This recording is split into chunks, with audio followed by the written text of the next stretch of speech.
नमस्कार दोस्तों, मैं धर्मेंद्र कुमार और आप देख रहे हैं धर्मा जीएस मास्टर। दोस्तों, बीपीएससी निबंध के पेपर में सेक्शंस होते हैं। तीनों सेक्शन से आपको एक एक निबंध लिखना होता है। बट यदि किसी सेक्शन में आपको दार्शनिक टॉपिक आ जाए जिसके बारे में आपके पास न जानकारी सीमित है या आप चाहते हैं कि इसे बहुत बेहतर तरीके से लिखें, तो आज मैं आपको ऐसा स्ट्रक्चर देने जा रहा हूं जिसके माध्यम से आप किसी भी दार्शनिक टॉपिक पर निबंध लिखकर 60% से ज़्यादा नंबर प्राप्त कर सकते हैं, वह भी सीमित जानकारी के आधार पर। तो चलिए देखते हैं आप दार्शनिक निबंध को कितने स्टेप अर्थात कितने डायमेंशन में लिखेंगे। आप इसको याद कर लीजिएगा और कोई भी टॉपिक को आप इसी के मतलब स्ट्रक्चर फॉर्म में आप लिख दीजिएगा। मैं इस स्ट्रक्चर को यूज करके 2 निबंध भी आपको शॉर्ट में लिखकर लास्ट में दिखाया हूं, आप उसे जरूर देखिएगा। तो चलिए शुरू करते हैं। देखिए, 8 स्टेप में आप जब लिखेंगे तो पहला स्टेप क्या होता है आपको भी बखूबी पता है। सबसे पहले ना भूमिका। अब देखिए, भूमिका ना आपकी आकर्षक होनी चाहिए। क्यों आकर्षक होनी चाहिए? क्योंकि भूमिका यदि आप प्रभावशाली और आकर्षक रखेंगे तो सामने वाले को ना आप काफ़ी ज़्यादा प्रभावित कर देंगे, जो आपके कॉपी चेक करने वाले हैं। भूमिका किसी कोट से शुरू करिए, कोई अच्छी शायरी से शुरू करिए, 2 लाइन की कुछ कविता से शुरू करिए या कहानी से शुरू करिए या प्रश्न से शुरू करिए, है ना? लेकिन भूमिका आपका ना प्रभावशाली होना चाहिए। जैसे एक एग्जाम्पल मैं आपको देता हूँ। मान लीजिए कि एक निबंध आ गया, कर्म ही धर्म है, तो क्या लिखेंगे? तो देखिए, कर्म ही धर्म है तो सूरज कभी फल की इच्छा से नहीं उगता, फिर भी पूरी पृथ्वी को जीवन देता है, शायद इसी को निस्वार्थ कर्म कहते हैं। जब इस तरीके का लाइन का आप प्रयोग करेंगे तो आपका ना जो कॉपी चेक करने वाला है ना, उसको लगेगा ना कि एक बेहतर स्टूडेंट है, उसकी ना समझ शक्ति कितनी अच्छी है। बट यदि आप इस तरीके के लाइन को नहीं लिख सकते हैं तो फिर भी आप खुद से बनाकर ऐसा लाइन लिखें जिससे वह आकर्षक हो। बाकी हमने कुछ एग्जाम्पल भी देकर आपको समझाया है, मतलब आप इसे देख लीजिएगा। अब पहला आप भूमिका आपका आकर्षक हो जाएगा। दूसरा में उस टॉपिक का ना आप दार्शनिक व्याख्या अर्थात उसका दार्शनिक डायमेंशन से उसको बताने का प्रयास करिएगा। तो देखिए, इस डायमेंशन में आप क्या मतलब बताएंगे। आप देखिए, विचार या कथन का गूढ़ अर्थ स्पष्ट करें और उसका जीवन दर्शन प्रस्तुत करें। अर्थात क्या कहना चाह रहा है, मतलब ना जब उसका दार्शनिक आयाम से जब उसका एक्सप्लेन करेंगे तो यह ना उसका ना एक प्रकार से निबंध का यह मूल आधार होता है। इसमें आप विषय के ना एक प्रकार से उसका गूढ़ अर्थ अर्थात जीवन दर्शन मतलब उसके छिपे मानवीय विचार को आप समझाते हैं। जैसे कि एग्जाम्पल से मैं समझाता हूँ कि मान लीजिए यह विचार मनुष्य के जीवन, आत्मा, विवेक या कर्तव्य से कैसे जुड़ा हुआ है। जैसे आप एग्जाम्पल दे देंगे तुलसीदास का, गीता का, बुद्ध का, विवेकानंद का, गांधी का, मतलब किसी का भी आप एग्जाम्पल देखें ना, इसका आप व्याख्या करने का प्रयास करेंगे। तो इस तरीके के बात भले ही आपको फैक्चुअल जानकारी नहीं हो, लेकिन आप इस तरीके के बातें से बखूबी अवगत होंगे और आप लिख सकते हैं। तो सेकेंड स्टेप में आप उसका दार्शनिक व्याख्या करेंगे। तीसरा स्टेप में देखिए आप क्या बताएंगे। देखिए, नैतिक या मूल्यगत पक्ष, इस बात को आप दिखाएंगे। अब देखिए इसमें क्या है, देखिए इस विचार में कौन से नैतिक मूल्य छिपे हुए हैं, जैसे सत्य, अहिंसा, साहस, करुणा आदि। अर्थात इसमें आप उनको बताने का प्रयास करेंगे कि यह विषय किस नैतिक मूल्य से जुड़ा हुआ है। मान लीजिए कि वह टॉपिक सत्य से जुड़ा हुआ है, कर्तव्य से, दया से, क्षमा से, ईमानदारी से, साहस से, किस तरीके से आप दिखाएंगे कि यह विषय कैसे व्यवहार या निर्णय या चरित्र को प्रभावित करता है, अच्छे और बुरे आचरण के फर्क क्या होता है, उसको आप लिखने का यहाँ प्रयास करेंगे। इस बात को आप बिल्कुल समझ गए होंगे। मतलब तीसरे डायमेंशन को आप ऐसे प्रयोग करेंगे। चौथा डायमेंशन में देखिए आप क्या बताएंगे, सामाजिक आयाम आप प्रयोग करेंगे। आप इस चीज़ को मान लीजिए कि यह यूनिवर्सल मतलब स्ट्रक्चर है, मतलब सारे दार्शनिक निबंधों में ना इसका प्रयोग कर सकते हैं। इस चीज़ को आप जरूर समझिए। अब देखिए सामाजिक आयाम में आप क्या बताएंगे। तो देखिए, समाज में इस विचार की प्रासंगिकता को बचाएं। मैं देखिए शॉर्ट में आपको बता रहा हूँ क्योंकि आपके पास टाइम कम है। तो देखिए इसमें क्या बताएंगे, इसमें बताएंगे कि इस विचार का समाज पर क्या प्रभाव होता है या समाज इसे अपनाए तो क्या परिवर्तन आता है, यह बताया जाता है इसमें। जैसे कि समाज में नैतिकता या उसका अभाव हो जाए तो क्या होगा। मान लीजिए कि समाज में नैतिकता बहुत कम है तो क्या होगा, इसका प्रभाव बताइए। लेकिन यदि समाज के सभी लोग नैतिकता को अपना लें, ईमानदारी को अपना लें, तब क्या होगा, मतलब समाज कितना बेहतर बन सकता है, इस चीज़ों को बताइए। मतलब इस डायमेंशन में ना इन सारे तथ्यों को बताया जाता है। अब देखिए पांचवा डायमेंशन में मतलब क्या बताएंगे 5 स्टेप में, देखिए प्रेरणात्मक या ऐतिहासिक दृष्टिकोण। अब देखिए इसमें क्या बताएंगे, देखिए गांधी, विवेकानंद, अब्दुल कलाम, मंडेला आदि का उदाहरण जोड़े। देखिए कोई भी ऐसा महान व्यक्ति है, यदि आप जोड़ते हैं मतलब कोई महापुरुषों को उदाहरण लेते हैं, चाहे ऐतिहासिक घटनाओं से जोड़ते हैं, जिससे विषय की क्या होता है मतलब उस निबंध का ना एक प्रकार से वो ताकत मतलब वो स्ट्रांग होता है विचारों के स्तर पे। जैसे गांधी को ले लीजिए, चाहे रानी लक्ष्मीबाई को ले लीजिए, भगत सिंह को ले लीजिए, किसी को भी ले लीजिए, जैसे समकालीन लोगों को भी ले सकते हैं, जैसे कि कल्पना चावला हो गया, चाहे आप मतलब विदेश के मतलब बाहरी मतलब अपने देश के बाहर के भी व्यक्तियों का एग्जाम्पल दीजिए, जैसे नेशनल मंडेला जैसे व्यक्तियों का आप एग्जाम्पल दीजिए। इस तरीके की चीज़ों का ना आप जोड़ के यहाँ पे लिखने का प्रयास करेंगे आप। छठा डायमेंशन में देखिए आप क्या प्रयोग करेंगे। छठा डायमेंशन आपका क्या होना चाहिए, तो व्यक्तिगत या काल्पनिक दृष्टिकोण, इस डायमेंशन को प्रयोग करेंगे जब आप लिखेंगे तो इसमें देखिए आप क्या बताएंगे।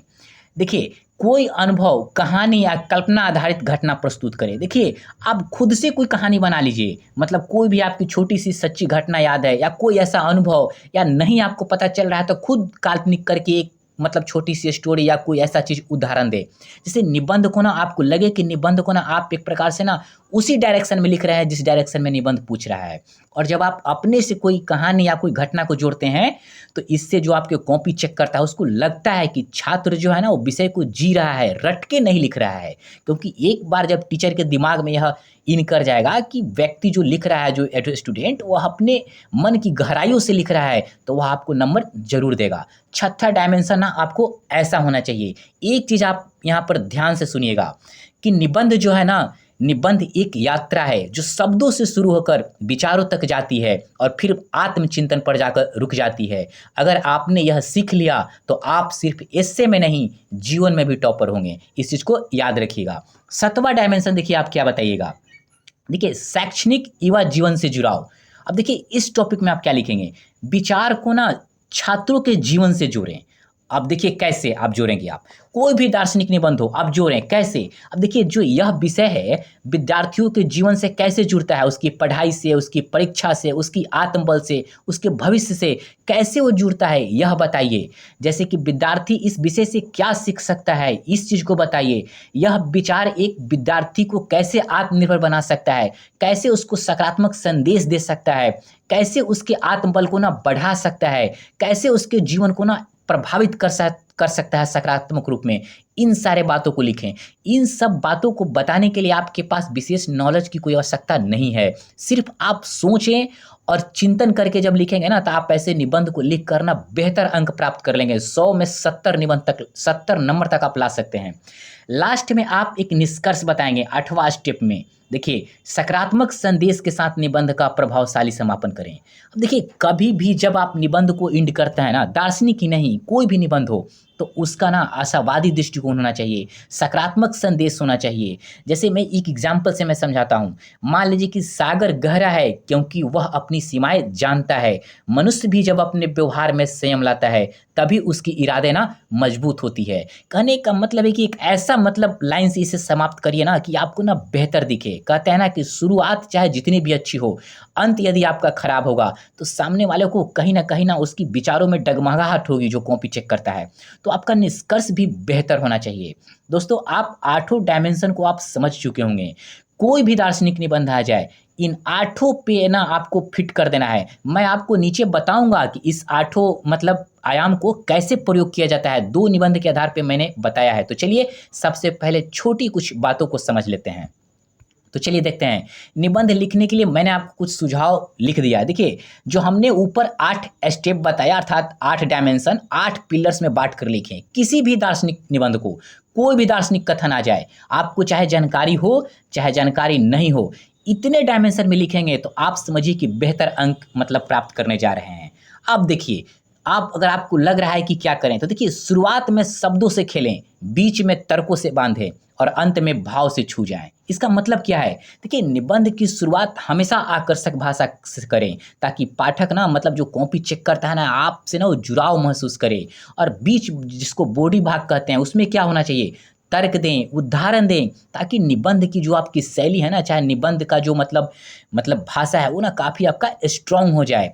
और अंत आप क्या करेंगे, मतलब ऐसा विचार दें, ऐसा भाव दें कि जो आपका कॉपी चेक करता है, चाहे जो पढ़े, उसके ना दिल को छू जाए, मतलब उसको लगे कि सच में यहाँ ना निबंध की ना आत्मा को ना रख दिया है लिखकर, इस तरीके के विचारों को। तो यह विचार ना आपके मन में भी है, आप ऐसा मत समझिए कि आप नहीं लिख सकते हैं, क्योंकि फिलॉसफी में एक सिद्धांत है बुद्धिवाद, जो कहता है ना कि व्यक्ति बाहर से कुछ नहीं जानता, सब कुछ अंदर है, और वह अंदर से ही विशेष समय और परिस्थितियों के हिसाब से ना उसके अंदर से निकलता है। लेकिन इसके अपोजिट भी एक सिद्धांत है अनुभववाद, जो कहता है कि अंदर से कुछ नहीं, बाहर से आता है। लेकिन कांट दार्शनिक का आप नाम सुने होंगे, उसका एक सिद्धांत है समन्वयवाद, वो कहता है कि नहीं, कुछ अंदर से आता है, कुछ बाहर से आता है। तो आप अंदर से फील करिए और आप सोचने का प्रयास करिए कि आप लिख सकते हैं। एक बार सकारात्मक विचार बनाइए, आप लिख लेंगे।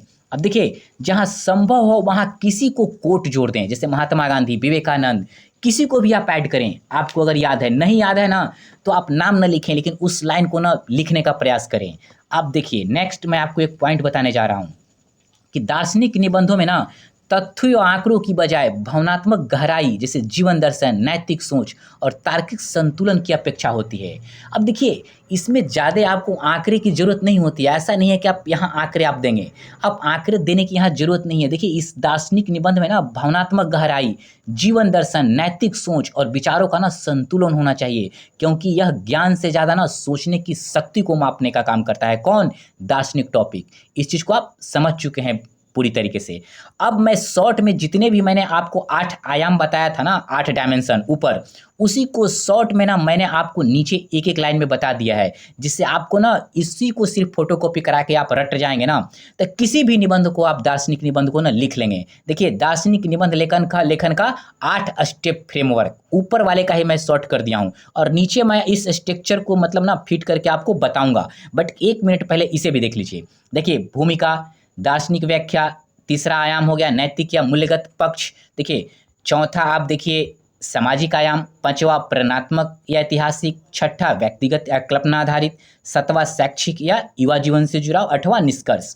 मतलब जिसको हमने ऊपर समझाया उसी को शॉर्ट फॉर्म में यहाँ आपको दे दिया। अब चलिए देखते हैं कि इन जितने भी स्टेप अर्थात डायमेंशन आपको हम बताए हैं, उस पे कैसे एक निबंध को बेहतर तरीके से लिखा जा सकता है। यदि एक बार इसका उदाहरण आपको मिल जाएगा, तब आपको समझ में आएगा कि नहीं, लिखा जा सकता है। तो चलिए देख लेते हैं शॉर्ट में, क्योंकि टाइम आपके पास भी कम है और मैं आपको जल्दी समझाना चाहता हूँ। तो चलिए देखिए, दार्शनिक निबंध मतलब एस्से का स्ट्रक्चर कैसा होना चाहिए, इसका ढांचा। तो देखिए, एक टॉपिक हमने लिया है कि न्याय वही है जो सबके लिए समान हो। इस टॉपिक को हमने इसी स्ट्रक्चर पर लिखने का काम किया है। तो देखिए, सबसे पहले भूमिका। अब भूमिका, यदि आपको कुछ अच्छे लाइन याद है तो उसका प्रयोग करें, नहीं याद है तो कोई बात नहीं। जैसे हमने लिखा है कि नजरें सबकी एक सी, पर फैसले क्यों जुदा जुदा, जब न्याय ही न मिले समान तो संविधान किस काम का, है ना। अगर ऐसे लाइन आपको नहीं याद है तब भी डरने की बात नहीं है, और याद है तो लिखिए, नहीं तो सीधा शुरू करिए जो आपको समझ में आ रहा है। अर्थात देखिए, क्या न्याय का अर्थ केवल दंड या इनाम है, या एक ऐसी व्यवस्था है जो सबके लिए समान हो। देखिए, इस चीज़ को समझिए, न्याय केवल सजा या पुरस्कार नहीं है, बल्कि यह एक ऐसी विवेकपूर्ण व्यवस्था है जो हर व्यक्ति के साथ एक जैसा व्यवहार करती है। दोस्तों, हम शॉर्ट में ही बताएंगे, ज़्यादा आपको टाइम नहीं लगेगा। तो चलिए इसको समझिए, तभी आप समझ पाएंगे। सेकंड देखिए, सेकंड जो हमने ऊपर आपको बताया था दार्शनिक डायमेंशन से, तो देखिए दार्शनिक आयाम कैसे समझाएंगे, जैसे हमने इसके बारे में समझाया है। तो चलिए देखते हैं। यह कथन हमें न्याय की गहराई से समझ की ओर ले जाता है। न्याय का वास्तविक अर्थ तभी सिद्ध होता है जब वह जाति, धर्म, लिंग आदि से ऊपर उठकर मतलब समान मापदंड अपनाए। देखिए, इस चीज़ को आप समझिए। आप जब सच्चा न्याय किसे कहते हैं, आप देखिए, सच्चा न्याय वही है जो भेदभाव से मुक्त हो, चाहे व्यक्ति अमीर हो या गरीब हो, महिला हो या पुरुष हो, मापदंड ना सबके लिए एक जैसा ही हो। यह इसका ना दार्शनिक पक्ष हो गया। अब इसको ना आप विस्तार से व्याख्या करेंगे, हम इसको शॉर्ट में सिर्फ आपको समझाने के लिए बताए हैं, लेकिन आप इसका ना विस्तार से व्याख्या करेंगे। अब देखिए, तीसरा डायमेंशन जो हमने आपके लिए ऊपर बताया था, मतलब इस निबंध के बारे में मैं क्या लिखा हूँ। तो देखिए, इस जो निबंध मैं आपको बता रहा हूँ ना, उसी निबंध के है, मतलब न्याय वही है जो सबके लिए समान है। तो देखिए, इसमें तीसरा डायमेंशन को कैसे आप विस्तार देंगे। तो चलिए, इस विचार में निष्पक्षता, समानता, करुणा और मानव गरिमा जैसे मूल्यों की झलक मिलती है। अब देखिए, आप कैसे मतलब झलक मिलता है? देखिए, किसी भी व्यक्ति को गरीब समझकर या उसकी जाति से आप नहीं आँक सकते हैं। उसकी मतलब व्यक्तिगत स्थिति से नहीं आँकना चाहिए। क्यों? क्योंकि यह उसकी गरिमा के खिलाफ है। न्याय तभी नैतिक होता है जब वह सबके साथ एक जैसा हो। मतलब इन तमाम बिंदुओं को ना विस्तार देंगे। कोई भी दार्शनिक टॉपिक हो, इस चीज़ को ना आप ध्यान रखिएगा। सामाजिक आयाम देखिए कैसे मैंने इसको जोड़ा है। देखिए, समाज में सब कुछ लोगों को विशेष सुविधा और दूसरे को भेदभाव का सामना करना पड़ता है। तो असमान न्याय सामाजिक अशांति और विश्वास को जन्म देता है। आप बताएँगे कि समाज में कुछ लोगों को विशेष सुविधा और दूसरे से भेदभाव होता है तो क्या इसका प्रभाव होता है? यदि असमान न्याय होगा तो क्या होगा? समाज में कैसे अशांति पैदा होगा? कैसे अविश्वास का भाव पैदा होगा? यह आपको ना बिल्कुल बेहतर तरीके से समझाना है। तो इसके लिए क्या करना चाहिए? सामाजिक डायमेंशन में ना इन बातों को आप वर्णन करेंगे। कुछ अलग से नॉलेज की आपको ज़रूरत नहीं है। जो आप पढ़ते हैं, समझते हैं, समाज में देखते हैं, उसी चीज़ के बारे में आपको बता देना है। अब देखिए, 5वां डायमेंशन जो हमने आपको ऊपर बताया था। अब देखिए, प्रेरणात्मक या ऐतिहासिक दृष्टिकोण। अब देखिए, अंबेडकर ने समान न्याय के लिए संविधान में राइट टू इक्वलिटी सुनिश्चित किया। अर्थात क्या कहना चाहता है? राइट टू इक्वलिटी के माध्यम से हर नागरिक को समान अधिकार मिला, बिना किसी भेदभाव के। यह आप देखेंगे तो एक प्रकार से ना ऐतिहासिक न्याय की दृष्टि थी। इस बातों को ना विस्तार से आप दिखाएँगे। मतलब जो भी दार्शनिक टॉपिक निबंध हो, मतलब उससे रिलेटेड जो भी बात आएगा ना उसको विस्तार से बताएँगे। नेल्सन मंडेला ने रंग भेद के विरुद्ध समान न्याय के लिए 27 साल जेल में बिताए। मतलब कुछ वैसा व्यक्ति है जिसके बारे में मतलब आप बता सकते हैं विस्तार से, तो ज़रूर बताइए। मतलब प्रेरणात्मक और ऐतिहासिक दृष्टिकोण में आप खुद समझ रहे होंगे कि हमें क्या बताना है। छठा पॉइंट में डायमेंशन में आप क्या बताएँगे? तो चलिए देखते हैं।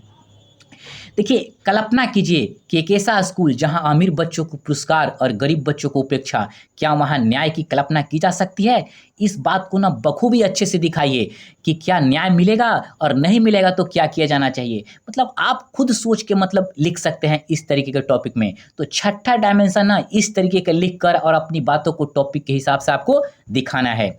7वां पॉइंट मतलब जो 7वां डायमेंशन आपका क्या होना चाहिए? तो चलिए देखते हैं।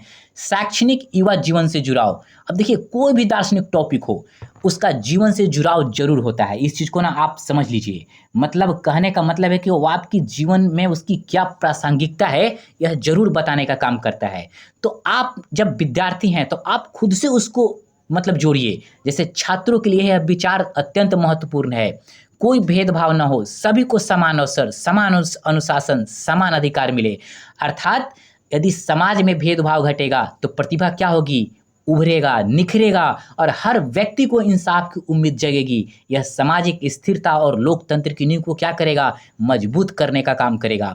तो आप इस तरीके की बातों को ना आप ऐड करके आप लिखने का प्रयास करेंगे और लास्ट में आप निष्कर्ष देंगे। निष्कर्ष हमेशा ना बेहतर होना चाहिए। मतलब ना आपको लगे कि नहीं, निबंध है एक प्रकार से जो सामने वाले को ना प्रभावित कर सकता है।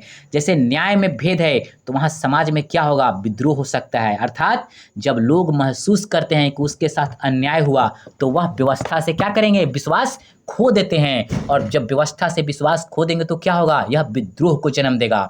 अर्थात निष्कर्ष में क्या लिखेंगे कि न्याय तभी न्याय है जब न चेहरे देखकर न हैसियत देखकर सभी के लिए एक जैसा हो।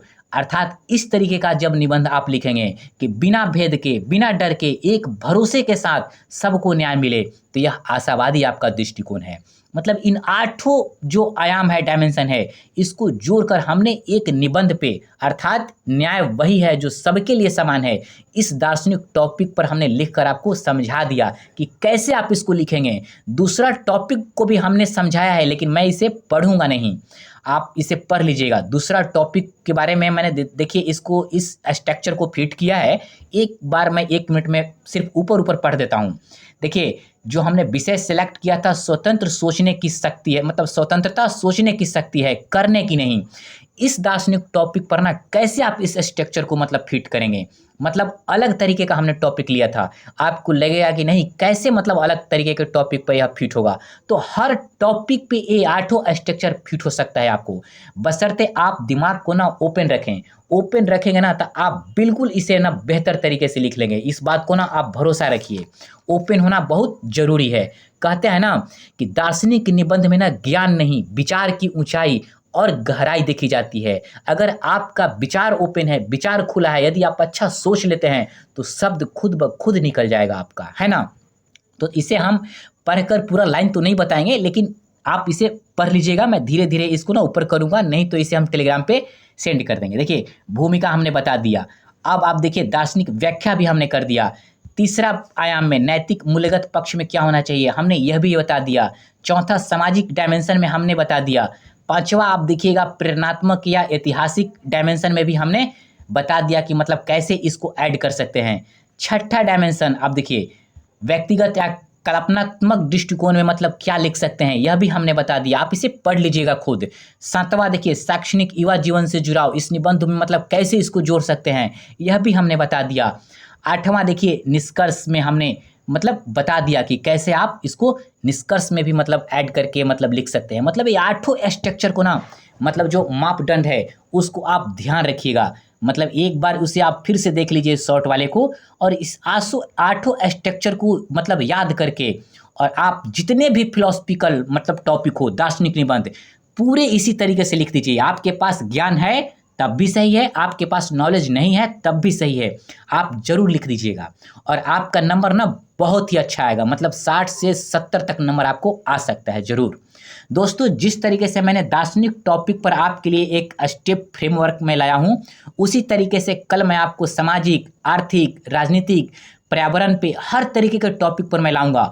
और आप सिर्फ इसका ना जो 5, 7, 8 पॉइंट है ना इसको याद करिएगा और उसको ना वहाँ पे ना फिट कर देने का प्रयास करिएगा। आप देखिएगा बेहतरीन नंबर लाइएगा। तो आप मुझे ऐसा लग रहा है कि आप इसको बखूबी समझ चुके हैं। यदि आपका परीक्षा नज़दीक नहीं होता तो मैं इसे आधे घंटे से 1 घंटे में मैं समझाता, जिससे आपको ना बखूबी इतनी समझ में आ जाता ना कि आप बिना सोचे समझे किसी भी टॉपिक को लिख लेते। लेकिन हमने भरसक प्रयास किया है कि आपको समझा दें। आपको कैसा मेरा यह वीडियो लगा आप कमेंट जरूर करिएगा, फीडबैक जरूर दीजिएगा, और हमारे चैनल को भी आप सब्सक्राइब जरूर करिएगा।